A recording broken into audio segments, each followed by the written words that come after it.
Hi friends, good morning. Please look at the next problem in time and distance. Friends, problem is given in the description box. See friends, a father daily reaches his son's school at 4:30 p.m. to pick him up. One day, the son got 1 hour free, and he started from school at 3:30 p.m. and started walking towards his home.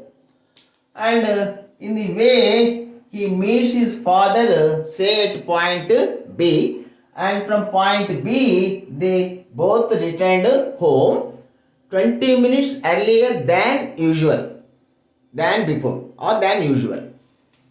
So, friends, how they reach 20 minutes earlier? Where the time is saved? Where the time is saved? Friends, father came from A to B only, and then after meeting his son, they returned home.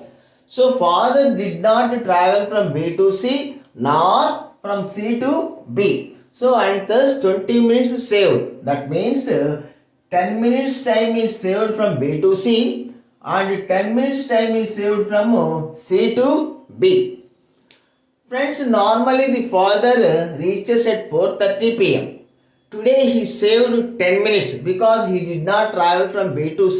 So, at what time these two persons meet is 4:30 minus 10, 4:20 p.m.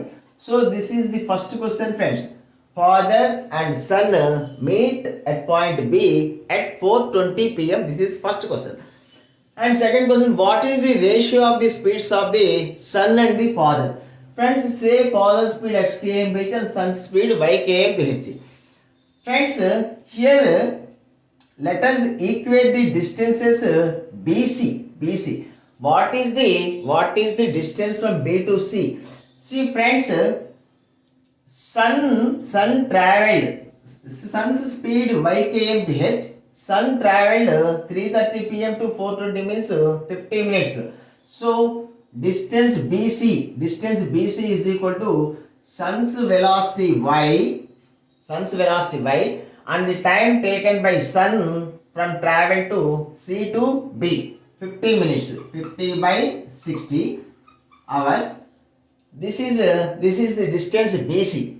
In the same way, to travel this distance, see father takes 10 minutes only. Father's speed x kmph, x into time 10 by 60. See friends, 60 cancel. We want y by x is equal to 1 by 5 friends, 1 by 5. So the ratio of the speeds of the son and the father is 1:5 friends. Thank you.